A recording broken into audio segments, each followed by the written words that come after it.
മരണം ഒരു വലിയ യാഥാർത്ഥ്യമാണ്. മണ്ണോട് മണ്ണ് ചേരും. എല്ലാവരും ആരും അതിൽ നിന്ന് വ്യത്യാസമല്ല. അല്ലാഹ് പറയുന്നത് നഹ്നു ഖദ്ദർനാ ബൈനകുമുൽ മൗത്ത് വമാ നഹ്നു ബിമസ്ബൂഖീൻ. 56-ാം അധ്യായം 60-ാമത്തെ വചനമാണ്. എല്ലാവരും മരണത്തിന് വിധേയമാകും. മുജാഹിദും സുന്നിയും ജമാഅത്തും തബ്ലീഗും, ഹിന്ദുവും മുസ്ലിമും ക്രിസ്ത്യാനിയും ജൈനനും ബൗദ്ധനും, മതമുള്ളവനും ഇല്ലാത്തവനും എല്ലാം.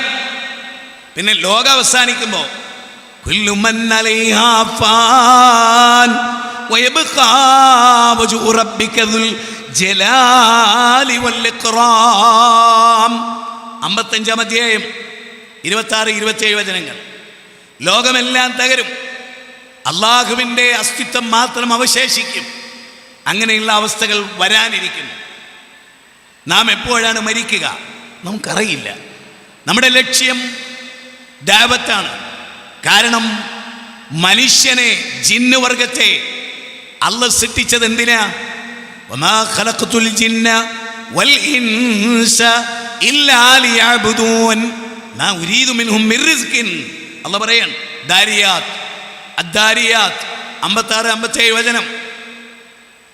മനുഷ്യനെയും ജിന്നിനെയും സൃഷ്ടിച്ചത് റബ്ബിനെ ഇബാദത്ത് ചെയ്യാനാണ്. അദ്വാ ഹുവൽ ഇബാദ. പ്രാർത്ഥന അത് തന്നെയാണ് ആരാധന.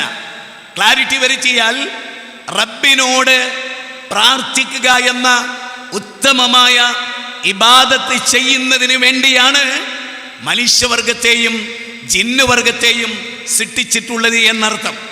അഥവാ മനുഷ്യ ജീവിതത്തിലെ ഏറ്റവും കാതലായത് അവൻ ആരോട് പ്രാർത്ഥിക്കുന്നു എന്നുള്ളതാണ്. ഈസാ നബിയോട് പ്രാർത്ഥിച്ചവൻ ഈസാ നബിയെ ഇലാഹാക്കി. അതെ, ഒരു നബിയെ വിളിച്ചവൻ കാര്യകാരണ ബന്ധത്തിനതീതമായി അഭൗതികമായി ഒരു ഔലിയെ വിളിച്ചവൻ അവൻ ആ ഔലിയെ ഇലാഹാക്കി. ആണെന്നവൻ വിശ്വസിക്കുകയേ വേണ്ട. ഇലാഹാണെന്നവൻ വിശ്വസിക്കാതെ വിളിച്ചാലും ഇലാഹിന് നൽകേണ്ട സ്ഥാനം നൽകിയാലും അവിടെ ഉലൂഹിയത്ത് വന്നു, അവിടെ അതിനെ ആരാധിക്കൽ വന്നു. ശ്രീരാമനോട്, ശ്രീകൃഷ്ണനോട്, അതുപോലെ യേശുക്രിസ്തുവിനോട്, കന്യാമറിയമിനോട് നമുക്കാർക്കും പ്രത്യേകിച്ച് വിരോധമുണ്ടാകേണ്ടതില്ല. പക്ഷേ സൃഷ്ടിച്ച നാഥനെ മറന്ന്, അള്ളാഹുവിൻ്റെ അസ്തിത്വത്തെ മറന്ന്, അവൻ നൽകിയ അനുഗ്രഹങ്ങളെ മറന്ന് അവനോട് നന്ദി കാണിക്കേണ്ടതിന് പകരം സൃഷ്ടികളോട് നന്ദി കാണിച്ച് ജീവിക്കുന്നവർ ഈ മണ്ണിലുണ്ട്. വൈദ് തഅദ്ദന റബ്ബുക്കും ലഇൻ ശകർതും ലഅസീദന്നകും വലഇൻ കഫർതും ഇന്ന അദാബീ ലശദീദ്.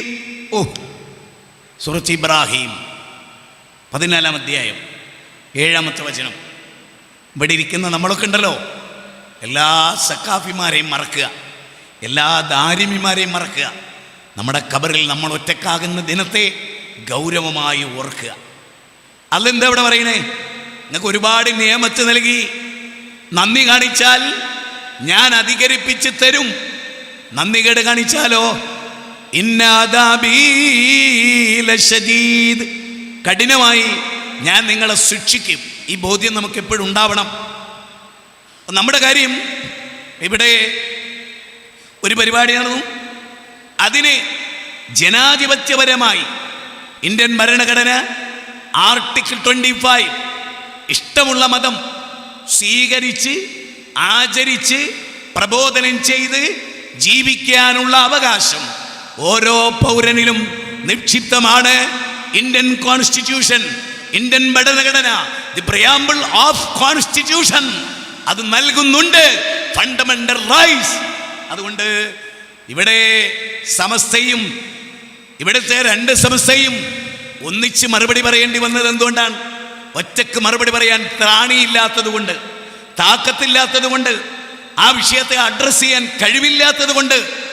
ഇനി നമ്മൾ ഒന്നിക്കണം, അല്ലെങ്കിൽ സമസ്ത ഒലിച്ചു പോകും. യുവാക്കളും യുവതികളും ജനങ്ങളും മുജാഹിദുകൾ ആയത്തുദ്ധരിക്കുന്നു, ഹദീസ് ഉദ്ധരിക്കുന്നു, അത് കേട്ട് ജനങ്ങൾ വിലയിരുത്തുന്നു, അവരവരുടെ മൊബൈൽ നോക്കുന്നു, അവർ പഠിക്കുന്നു. അത് പേടിയാ. പണ്ട് മക്കയിലെ മുശ്രിക്കുകൾക്കും അത് പേടിയായിരുന്നു, ദുഃഖമായിരുന്നു. അതുകൊണ്ട് തന്നെ അവർ എക്കാലഘട്ടത്തിലും അങ്ങനെയാണ്.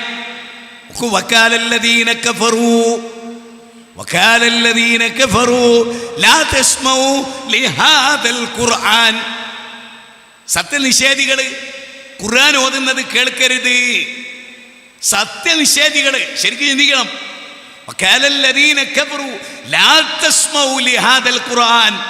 നിങ്ങൾ ഖുർആൻ കേൾക്കരുത്, കൂക്കിക്കോളി, ബഹളം ഉണ്ടാക്കിക്കോളി, നിങ്ങൾക്ക് ജയിക്കാം. അടിവരയിടണം, അടിവരയിടണം. 41-ാം അധ്യായം സൂറത്ത് ഫുസ്സിലത്ത് ആമീൻ സജദ 26-ാമത്തെ വചനം എന്താ പറയുന്നത്? വഖാലല്ലദീന കഫറൂ ലാ തസ്മഊ ലിഹാദൽ ഖുർആൻ. ഖുർആൻ ഓതുന്നത് നിങ്ങൾ കേൾക്കരുത്.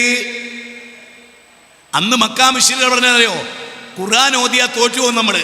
ഖുർആനിന്റെ മുമ്പിൽ നമുക്ക് പിടിച്ചിക്കാൻ കഴിയില്ല. അത് തന്നെയാണ് മട്ടന്നൂരിൽ ഞാൻ പറഞ്ഞത്. വാ, കൊണ്ടുവാ, എഴുതിയിട്ട് ഖുർആനിന് തുല്യമായ ഒരു വചനം എഴുതി കൊണ്ടുവാ എന്ന് വെല്ലുവിളിച്ചത് ആ ആർജവം കൊണ്ടാണ്. അതെ, അള്ളാന്റെ ഗ്രന്ഥത്തിന്റെ മുമ്പിൽ തോൽക്കാത്ത പ്രത്യേക ശാസ്ത്രങ്ങളില്ല. മുജാഹിദുകളെ, നമ്മുടെ ഏറ്റവും വലിയ ആയുധം അള്ളാഹുവിന്റെ ഗ്രന്ഥമാണ്. എന്തുകൊണ്ട്? തറക്തു ഫീകും അംറൈനി ലം തളില്ലു മാ തമസ്സക്തും ബിഹിമാ കിതാബുല്ലാഹ് വസുന്നത്തു റസൂലി. രണ്ട് കാര്യങ്ങൾ ഞാൻ നിങ്ങളിൽ വിട്ടേച്ചു പോകുന്നു, അത് മുറുകെ പിടിക്കുന്ന കാലത്തോളം വഴി തെറ്റൂല എന്ന് പറയുന്നത് പുരോഹിതന്മാരല്ല, മദ്ഹബിന്റെ ഇമാമിങ്ങളല്ല, ശൈഖുൽ ഇസ്ലാം ഇബ്നു തൈമിയ്യ അല്ല, മുഹമ്മദ് ഇബ്നു അബ്ദുൽ വഹാബ് അല്ല, അല്ലെങ്കിൽ വേറെ ഏതെങ്കിലും കേരളത്തിലെ കെ എം മൗലവിയോ വക്കം മൗലവിയോ അല്ല. ലോകത്തോട് വിട പറയുന്നതിന് മുമ്പ് ഈ വർഷത്തിന് ശേഷം നമ്മൾ കണ്ടുമുട്ടിയില്ലെന്ന് വരാം. എൻ്റെ നാഥനിലേക്ക് ഞാൻ യാത്ര പോവുകയാണ്. അതുകൊണ്ട് സ്വഹാബത്തെ, അതുകൊണ്ട് ലോകമേ, തറക്തു ഫീകും അംറൈനി ലം തളില്ലു മാ തമസ്സക്തും ബിഹിമാ കിതാബുല്ലാഹ് വസുന്നത്തു റസൂലി. രണ്ട് കാര്യങ്ങൾ മക്ക വിട്ടേച്ചു പോകുന്നു എന്നല്ല, മദീന വിട്ടേച്ചു പോകുന്നു എന്നല്ല, മാറി മാറി വരുന്ന ഭരണകൂടങ്ങളുടെ ചിന്തക്കനുസരിച്ച് ആശയങ്ങൾ മാറാൻ സാധ്യതയുണ്ട്. അതുകൊണ്ടാണ് ഖുർആനിലേക്കും സുന്നത്തിലേക്കും വിളിക്കാൻ അല്ലാഹ് പറഞ്ഞത്. തീർന്നില്ല, നബിയെ ലോകത്തോട് പറയണം, നിങ്ങൾക്ക്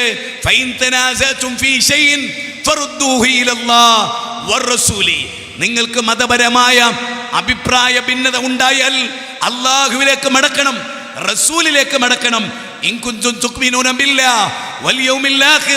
എന്നല്ല പറയുകയാണ്. എന്താ പറയുന്നത്? ഖുർആനിലെ 4-ാം അധ്യായം 59 പറയുന്നത് മദ്ഹബിന്റെ ഇമാമിങ്ങളിലേക്ക് മടക്കാനല്ല, അള്ളാഹുവിലേക്ക് റസൂലിലേക്ക് മടക്കാൻ. അപ്പൊ ചോദ്യമുണ്ട്, അതെങ്ങനെ നമുക്ക് മനസ്സിലാകും? നേരെ ചൊവ്വേ ഇസ്ലാമിന്റെ പാത തറക്തു ഫീകും അംറൈനി പറഞ്ഞ കൂട്ടത്തിൽ തറക്തുകും അലൽ മഹിജ്ജത്തിൽ ബൈദാ ലൈലുഹാ കനഹാരിഹാ, പ്രകാശപൂരിതമായ പാതയിൽ നിങ്ങളെ വിട്ടേച്ചുകൊണ്ടാണ് ഞാൻ ലോകത്തോട് ഇവിടെ പറയുന്നത്. ഇല്ല, ലോകം അവസാനിക്കുന്നവരെ ഇസ്ലാമിൽ തെല്ലും സംശയങ്ങളില്ല. സൂചി പോലെ രാത്രിയുടെ ഇരുട്ടുണ്ടല്ലോ, ആ ഇരുട്ട് പകലിന്റെ വെളിച്ചം പോലെ രാത്രി പ്രക്ഷോഭിതമാണ്. ഇസ്ലാം അവ്യക്തതകളില്ല, സുവ്യക്തമായ പടവുകളിലാണ് ഇസ്ലാം പടുത്തുയർത്തപ്പെട്ടത് എന്ന് നബിയുന ഷഫീയുന ഖലീലുന റസൂലുള്ളാഹി സ്വല്ലല്ലാഹു അലൈഹി വസല്ലം നബി പറയാൻ, കുല്ലു ഉമ്മത്തി യദ്ഖുലൂനൽ ജന്ന ഇല്ലാ മൻ അബാ ഖീല വമൻ അബാ യാ റസൂലല്ലാഹ് വമൻ അതാഅനി ദഖലൽ ജന്ന വമൻ നസാനി ഫഖദ് അബാ. നബി സല്ലല്ലാഹു അലൈഹി വസല്ലം പറഞ്ഞു, എൻ്റെ ഉമ്മത്തിൽപ്പെട്ട എല്ലാവരും സ്വർഗത്തിൽ പോകും. എങ്ങനെ പോകും? സ്വർഗത്ത് പോകും. ഇല്ലാ മൻ അബാ, വിസമ്മതിച്ചവർ ഒഴികെ. മൻ, അപ്പൊ അവർ ചോദിച്ചു, ഖീല വമൻ, റസൂലേ ആരാണ് ആ വിസമ്മതിച്ചവർ? റസൂല് പറഞ്ഞു, വമൻ അതാഅനി ദഖലൽ ജന്ന, എന്നെ അനുസരിച്ചവർ അവർ സ്വർഗത്തിൽ പോകും. എന്നോട് അനുസരണ കേട് കാണിച്ചവർ തീർച്ചയായും അവരാണ് നരകത്തിന്റെ അവകാശികൾ. നോക്കൂ, വിശുദ്ധ ഖുർആൻ പറയുന്നത്, വമാ കാന ലിമുഅ്മിനിൻ വലാ മുഅ്മിനത്തിൻ ഇദാ ഖലല്ലാഹു വറസൂലുഹു അംറാ അൻ യകൂന ലഹുമുൽ ഖീറതു മിൻ അംരി വമൻ യഹ്സില്ലാഹ വറസൂലുഹു ഫഖദ് ളല്ല ളലാലൻ മുബീനാ. കുൽ പറയണേ നബിയേ, എന്ത് പറയണം? ഇൻ കുൻതും തുഹിബ്ബൂനല്ലാഹ് ഫത്തബിയൂനി യുഹിബ്ബുകുമുല്ലാഹ് വയഗ്ഫിർ ലക്കും ദുനൂബക്കും വല്ലാഹു ഗഫൂറുർ റഹീം. 33-ാം അധ്യായം 36-ാമത്തെ വചനം, 3-ാം അധ്യായം 31-ാമത്തെ വചനം. അല്ലാഹുവും റസൂലും പറഞ്ഞാൽ അതിനപ്പുറത്ത് പോകാത്തവരാണ് വിശ്വാസികൾ എന്നാണ് ഇവിടെ പറയുന്നത്. സലാസുൻ മൻ കുന്ന ഫീഹി വജദ ബിഹിന്ന ഹലാവത്തൽ ഈമാൻ മൻ കാന അല്ലാഹു വറസൂലുഹു അഹബ്ബ ഇലൈഹി മിമ്മാ സിവഹുമാ. വല്ലാത്തൊരു ആശയമാണ് ലോകഗുരു പറയുന്നത്, പ്രവാചക തിരുമേനി പറയുന്നത്. ഒരാൾക്ക് 3 കാര്യത്തിൽ ഈമാനിൻ്റെ മാധുര്യം ആസ്വദിക്കാൻ കഴിയുന്നു. അന്ന് എന്താണ്? ആദ്യത്തേത് എന്താണ്? അല്ലാഹുവും റസൂലുമാണ് അയാൾക്കേറെ പ്രിയങ്കരം. ഉമർ ബിൻ ഖത്താബിനേക്കാൾ, അബൂബക്കർ സിദ്ദീഖിനേക്കാൾ ഏറ്റവും കൂടുതൽ സ്നേഹിക്കേണ്ടത് ആരെയാ? തിരുദൂതനാണ്. തിരുദൂതൻ കൊടുത്ത ബാങ്ക് 1 ആണെങ്കിൽ, തിരുദൂതൻ നിസ്കരിച്ചത് 11 ആണെങ്കിൽ, പ്രിയപ്പെട്ടവരെ, അതൊരാൾ അനുധാവനം ചെയ്യാൻ തീരുമാനിച്ചാൽ അയാൾ എങ്ങനെ കുറ്റക്കാരനാകും? ആലോചിക്കേണ്ടതുണ്ട്. ഞാൻ അങ്ങോട്ട് വരുന്നുണ്ട്, തെളിവുകൾ സമ്മതിക്കുന്നുണ്ട്. നിങ്ങൾ സത്യവാന്മാരാണെങ്കിൽ എവിടെ നിങ്ങളുടെ കയ്യിൽ തെളിവ്? Bring the evidence. യാ അയ്യുഹല്ലദീന ആമനു, സത്യവിശ്വാസികളെ, വകൂനു മഅസ്വാദിഖീൻ, നിങ്ങൾ സത്യവാന്മാരുടെ കൂടെയാകണം, സത്യത്തോട് ചേർന്ന് നിൽക്കണം. നിങ്ങൾ തഖ്വയുള്ളവരാണെങ്കിൽ തഖ്വയുടെ മാനദണ്ഡം, നിങ്ങൾക്ക് തഖ്വയുണ്ട് എന്നതിൻ്റെ അടയാളം നിങ്ങൾ സത്യപ്രസ്ഥാനത്തിൻ്റെ കൂടെ നിൽക്കുമെന്നുള്ള കാര്യമാണ്. അതുകൊണ്ട് സഹോദരങ്ങളെ, വമാ ആതാകുമുർ റസൂൽ ഫഖുദൂഹു വമാ നഹാകും അൻഹു ഫൻതഹു. അല്ലാഹുവിൻ്റെ റസൂൽ എന്തൊന്നു കൊണ്ടുവന്നുവോ അത് സ്വീകരിക്കാൻ, അല്ലാഹുവിൻ്റെ റസൂൽ എന്തൊന്നു ഉപേക്ഷിച്ചുവോ അത് ഉപേക്ഷിക്കാൻ. 59-ാം അധ്യായം 7-ാമത്തെ വചനമാണ്. ദാഊനി മാ തറക്തുകും മിന്നമാ അഖ്ലകം മൻ കാന ഖബ്ലകും കസ്റത്തു സുവാലിഹിം വഖ്തിലാഫുഹും അൻ അംബിയാഇഹിം വഇദാ നഹൈതുകും അൻ ശൈഇൻ ഫജ്തനിബൂഹു വഇദാ അമർതുകും ബിഅംരിൻ ഫൗതു ബിഹി മസ്തതതും. ഞാൻ ഉപേക്ഷിച്ചതായ ഒന്നുകൊണ്ട് നിങ്ങൾ എന്നെ ഉപേക്ഷിക്കണം. അധികരിച്ച ചോദ്യങ്ങൾ ചോദിക്കരുത്. കസ്റത്ത് സുവാൽ ലോകത്തെ നശിപ്പിച്ചിട്ടുണ്ട്. മുജാഹിദ് പ്രസ്ഥാനത്തെ ഛിന്ന ഭിന്നമാക്കിയതിൽ കസ്റത്ത് സുവാൽ നിർണായകമായ പങ്ക് വഹിച്ചിട്ടുണ്ട്. ജിന്ന് അങ്ങനെ ചെയ്യില്ലേ, ജിന്ന് ഇങ്ങനെ ചെയ്യില്ലേ, മരുഭൂമിയിലെ ജിന്ന് ഇങ്ങനെ ചെയ്യില്ലേ, മലക്കിനെ വിളിച്ചുകൂടെ? ആവശ്യമില്ലാത്ത ഉണ്ടാക്കിയ, പടച്ചുണ്ടാക്കിയ, ഏച്ചുകൂട്ടിയ ചോദ്യങ്ങൾ നമ്മളെ ഛിന്ന ഭിന്നമാക്കി. മുത്തുനബിയുടെ പ്രവചനമാണ്, അനാവശ്യമായ ചോദ്യങ്ങൾ ഉണ്ടാകരുത്. നിങ്ങൾ പ്രവാചകൻ പറഞ്ഞ പോലെ ജീവിക്കണം എന്ന്. അൽഹംദുലില്ലാഹ്, ഈ ഭാഗം ഇവിടെ വൈൻഡപ്പ് ചെയ്യാണ്. ഇത് മാത്രം ഒരു ക്ലിപ്പായിട്ട് സോഷ്യൽ മീഡിയയിൽ പോകണം. മക്കളത് ശ്രദ്ധിക്കണം.